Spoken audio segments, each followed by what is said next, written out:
예, 매주 흥미로운 주제로 주식시장을 흐르는 이야기들을 꿰뚫는 시간입니다. 한상혁의 나비 효과인데요. 예, 오늘은 어떤 주제일지 먼저 내용부터 소개해드리겠습니다. 최인 앵커입니다. 네, 올해 제약바이오, 이 다사다난이라는 말이 참 잘 어울리는 것 같습니다. 잭팟과 쇼크 사이, 정말 이 냉탕과 온탕을 오가는 모습이었는데요.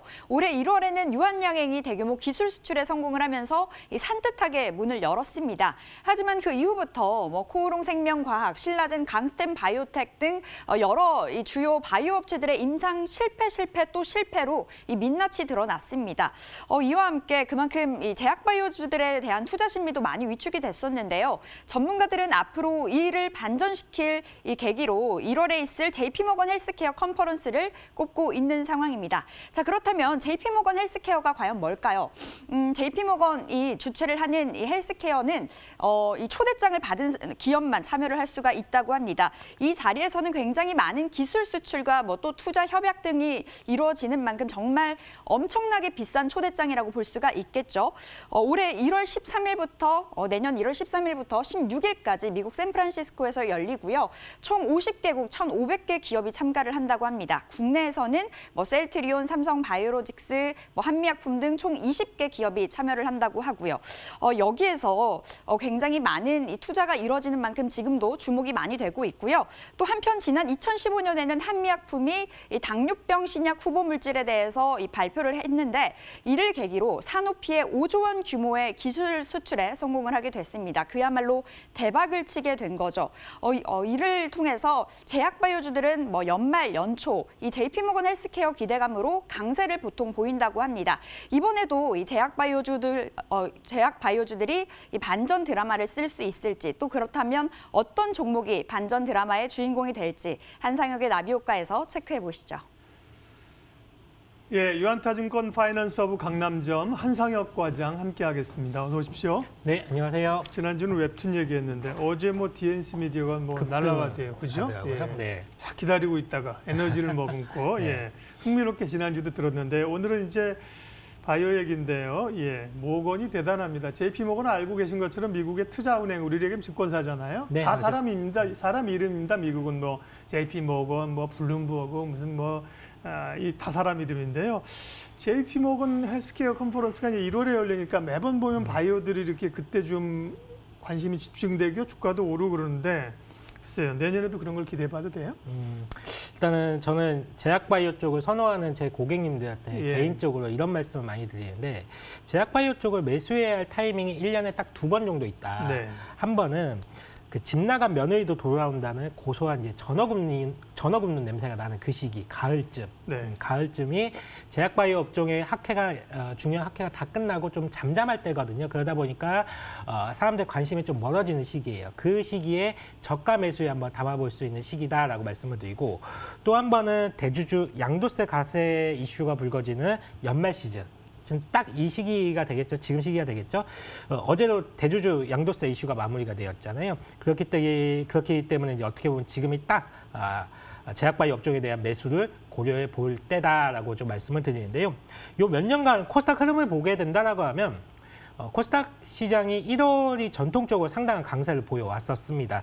그 이유는 몇 가지가 들 수가 있겠는데 먼저 이제 수급적인 이슈가 있을 수 있겠죠. 앞서 말씀을 드렸지만 이제는 시청자분들도 많은 분들이 다 아시는 그 양도세 관련된 이슈, 대주주 양도세 관련된 이슈, 이 문제 때문에 연말이 되면 이 양도세를 회피하기 위한 물량들이 항상 연말이 되면 시장에 출회되어 왔고 해당 날짜가 하루만 피하면 되기 때문에 이 날짜만 피해서 다시 재매수 수급이 들어오게 됩니다. 그게 1월 달에 가장 많이 좀 들어오고요. 특히 개인분들이 제약바이오 업종 종목들을 많이 가지고 계시기 때문에 제약바이오 업종은 연말이면 눌렸다가 연초에 다시 상승하는 그림이 요 몇 년째 계속적으로 되풀이 되고 있고요. 그리고 1월은 이제 시장에 대한 기대감 자체도 상당히 큽니다. 한 해를 새롭게 시작을 하면서 주식에 대한 기대감과 희망이 가장 유입이 많이 되는 시기가 1월이라고 좀 할 수가 있겠고요. 두 번째는 뭐니 해도 제약바이오 관련된 컨퍼런스라든지 학회 등이 1월을 시작으로 해서 상반기에 많이 몰려 있습니다. 중요한 데이터라든지 기술 수출 등이 이때 많이 이루어지게 되고요. 그러다 보니까 제약바이오가 이제 다른 업종 대비해서 아웃퍼폼하는 경향이 상당히 많이 보이게 되고, 특히 코스닥에서는 제약바이오 업종이 시가총액에서 차지하는 비중이 상당히 크지 않습니까? 그러다 보니까 제약바이오 업종을 중심으로 코스닥 시장 전체 분위기를 좌지우지하는 그런 그림이 좀 만들어지고 있습니다. 대표적인 행사가 이제 오늘 다뤄볼 JP모건 헬스케어 컨퍼런스라고 좀 볼 수가 있겠고요. 올해는 1월 13일부터 1월 17일까지 개최가 되고요.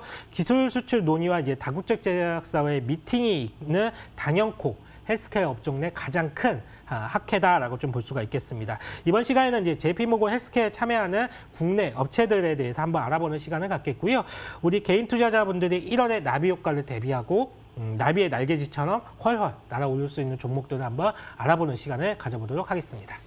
그런데 뭐 세상 만사가 그런 것처럼 투자에도 아이러니한 걸, 이전에 JP모건 컨퍼런스 이런 걸 잘 모를 때는 뉴스가 막 쏟아져 나오고 여기 참여한 기업들의 주가가 오르는데, 모든 사람들이 거기를 쳐다보고 있으면, 이를테면 올해 같은 경우 올해 1월도 굉장히 주목했거든요.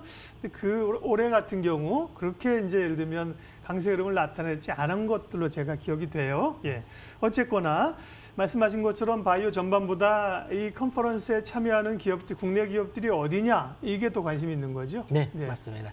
일단은 뭐 말씀하셨지만 내년이 되면 JP모건 헬스케어 컨퍼런스가 38회째를 개최를 하는 겁니다. 즉, 그러니까 우리가 요 몇 년 사이, 한 3, 4년 사이에서 집중적으로 관심을 좀 보여왔지만 이게 38년째 이어지는 행사예요. 굉장히 역사가 있는 행사라고 보시면 될 것 같고요.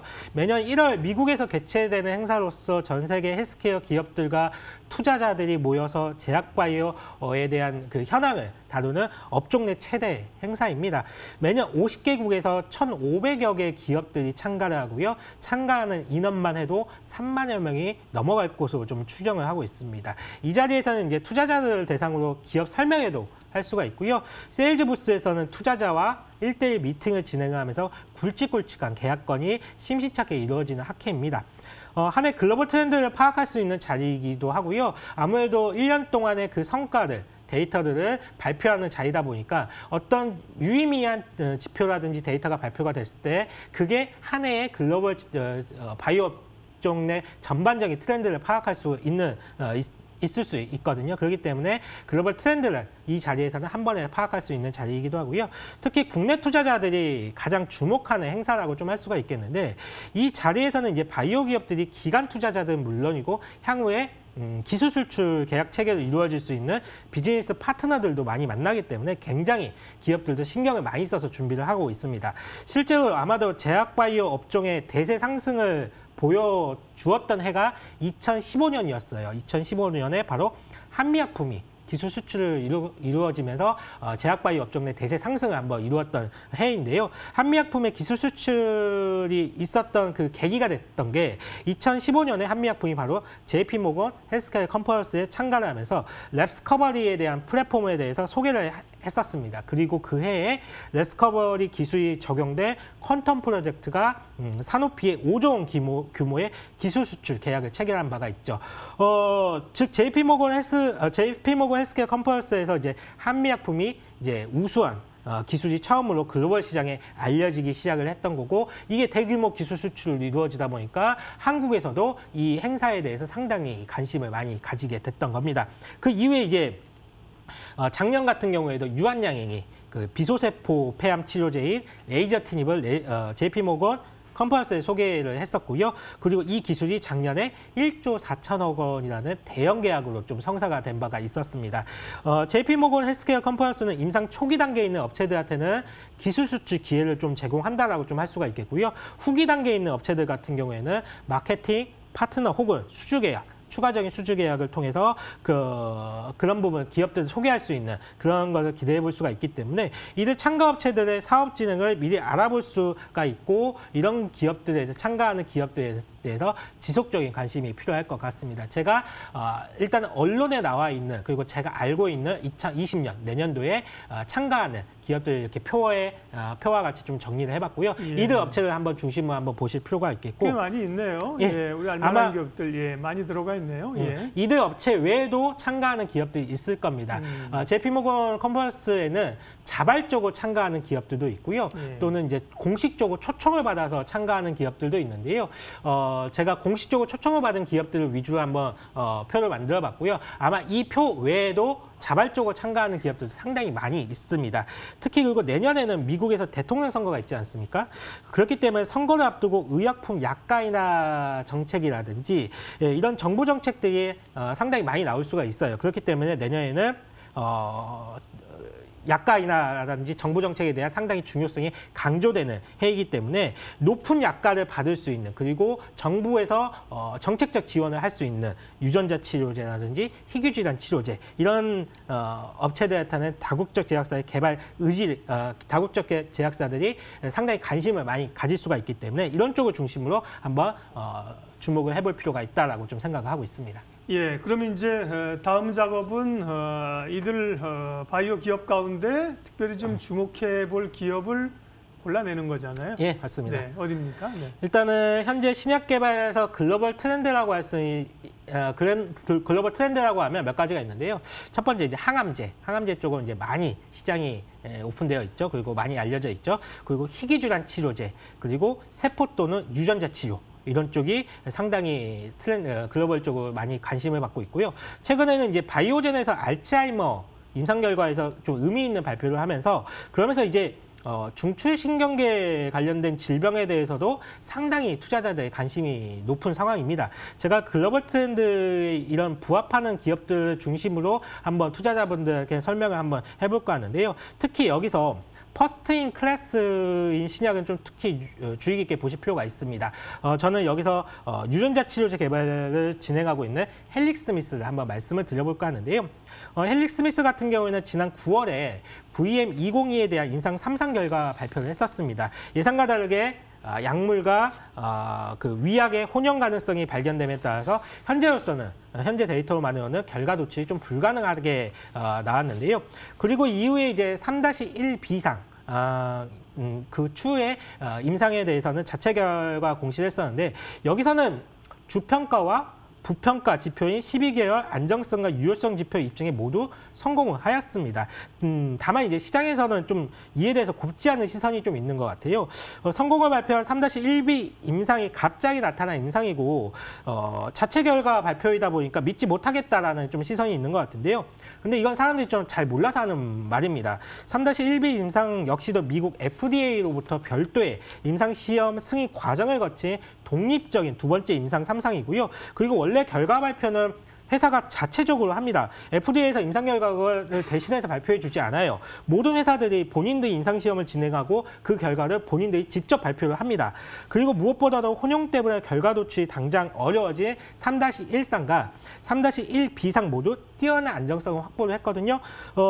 이거는 매우 중요해요. FDA에서는 판매 허가 신청을 할 때 가장 중요하게 생각하는 게 안정성 문제를 중요하게 다루는데, 아무리 약효가 뛰어나도 안정성에 문제가 있다라고 하면 판매 승인이 이루어지기가 어렵습니다. 하지만 헬릭스미스 같은 경우에는 3-1상 그리고 3-1B상에서 안정성에 대해서는 모두 다 입증했다라고 보시면 될 것 같고요. 비교적 순조롭게 진행을 한다라고 임상이 진행이 된다라고 하면 재생의학으로서 가능성도 보여줄 수 있다라고 보고 있습니다. 임상이 최종적으로 성공을 한다라고 하면 국내에서는 가장 주목할 수 있는 바이오 업종이라고 좀 생각하고 있고요. 그 외에 이제 희귀의약품이 루게리병이라든지 CMT, 샤르코 마리투스병이라고 하는데요. 이런 임상도 진행이 예정되어 있습니다. 샤르코 마리투스병 같은 경우에는 범삼성가의 좀 유전병으로도 알려져 있는데요.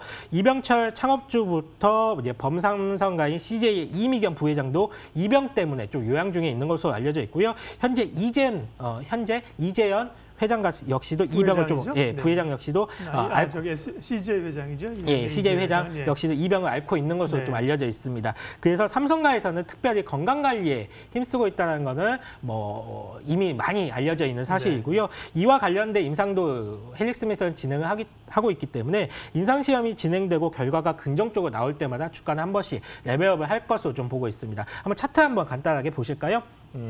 제가 근데 말씀하신 그런 것들이 좀 가려져 있다면 주가가 반응을 해야 되는데 지난번에 이제 뭐 급락 이후에 좀 1차 올라오긴 했지만 지난번 악재 나오기 전에 18만 원, 20만 원대에서 지금 아직까지 8만 5천 원이다. 예, 맞습니다. 예. 네, 이 부분을 말씀 한번 드려볼까 하는데요. 차트를 한번 제가 띄워봤는데 지난 9월에 3-1상에 대한 임상이 혼용되는 결과가 나오면서 예상치 않게 나오면서 시장이 좀 충격을 주었습니다. 그러면서 주가 수준이 아직 그 수준에서 그닥 올라오지 못하고 있어요. 이거는 왜 그러냐면 그 3-1상에 대한 혼용된 원인에 대해서 명확한 규명이 없었기 때문입니다.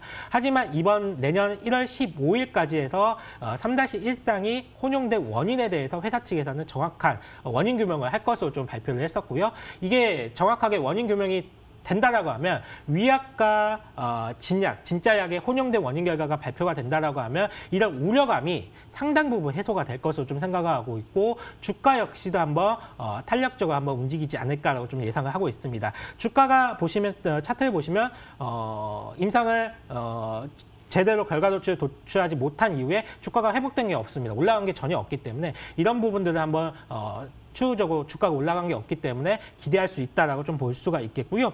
다음으로 이제 한번 보실 부분이 지금까지 JP모건 컨퍼런스를 중심으로 말씀을 드렸지만 사실 내년에 제약바이오에 좀 더 이벤트가 좀 많이 있어요. 눈여겨볼 만한 이벤트가 있는데 일단은 SK바이오팜이 상반기에 상장될 예정으로 되어 있습니다. SK바이오팜 같은 경우에는 국내 기업이 기술 수출을 하지 않는 상태에서 신약 후보 물질을 발구부터 임상 개발, 허가까지 독자 개발해서 글로벌 시장에 판매되는 것이 이번이 처음이거든요. 그리고 셀트리온이나 뭐 삼성 바이오로직스와 달리 바이오시밀러나 CMO와 같은 공장 비즈니스가 아닌 전형적인 신약 개발 기업입니다. SK 바이오팜이 이제 상장을 한다라고 하면 국내 신약 개발 바이오텍에 대한 시장이 긍정적으로 시장의 관심이 긍정적으로 한번 바뀔 수가 있기 때문에 내년도에 SK 바이오팜도 상장 이후에는 한번 눈여겨볼 필요가 있다라고 보고 있고요. 그리고 또 보셔야 할 부분이 내년에는 알츠하이머 치료제 쪽이 수급이 상당히 쏠릴 가능성이 높습니다. 왜냐하면 지금까지 치매 치료제 개발을 위해서 여러 제약사들이 적극적으로 나서고 있지만 단기간에 증상을 완화시키는 뭐 약물 이외에는 출시된 사례가 전혀 없거든요. 기존 치료제 같은 경우에는 일시적인 인지 기능 정도만 향상시킬 뿐 효능이 매우 부족했었어요. 그렇기 때문에 질병과 관련해서 어떤 원인도 발병 원인에 대해서 발견되지 않는 상황에서 이거를 치료제를 개발하기가 상당히 어려운 부분이 좀 있습니다. 그렇기 때문에 투자자들이 조금이라도 희망적인 데이터들이 나온다라고 하면 상당히 열광하는 부분들이 있어요. 치매 같은 경우에는 나이를 먹으면 누구나 걸릴 수 있는 그런 질환이기 때문에 사람들의 관심이 상당히 높고 아직까지 치료제 개발이 없기 때문에 향후에 열릴 수 있는 시장성도 상당히 크다라고 좀 보고 있습니다. 미국의 바이오젠이 내년 초에 알츠하이머와 관련된 미 FDA 허가 신청을 제출할 계획을 이미 밝혀놓은 상황입니다. 그렇기 때문에 시장에서는 이와 관련된 종목들이 내년도에 한번 수급이 쏠릴 가능성이 높다라고 좀 보고 있고요. 관련된 종목으로 국내 업체로는 젠백스를 한번 말씀을 드려보도록 하겠습니다. 앞서서 이제 국내 이상 탑라인 결과 발표를 아주 성공적으로 좀 발표를 했는데요. 최종 임상 결과 발표는 내년 3월에 싱가포르에 개최되는 학회에서 발표될 예정이긴 하지만은 주가가 최근에 급등했음에도 불구하고 알츠하이머 질환은 글로벌 빅파마 역시들도 불모지로 좀 여길 만큼 굉장한 시장성을 좀 가지고 있습니다. 모 증권사에서 보게 되니까 젠백스에 대한 이 파이프라인 가치를 2조 원 정도로 좀 추정을 하고 있더라고요. 그렇다면 어제 시가총액 기준으로 1조 3천억이 조금 넘는 수준이니까 업사이드는 좀 더 두고 볼 필요가 있지 않나라고 좀 생각을 하고 있습니다. 네, 그럼 이제 오늘 관심주는 헬릭스미스, SK 바이오팜 제약팜, 젠백스 이렇게 압축할 수 있겠네요. 예, 이 세 종목을 네. 좀 압축할 수 있겠네요. 네, 내년 1월 JP모건 헬스케어 컨퍼런스 관련된 이슈들 그리고 종목 이야기까지 한상혁의 나비 효과였습니다. 유한타증권 파이낸서브 강남점 한상혁 과장 함께했고요. 인사드리면서 1부 마치고요. 잠시 후 2부에 오늘장 구체적인 대응 전략 이어가겠습니다. 고맙습니다.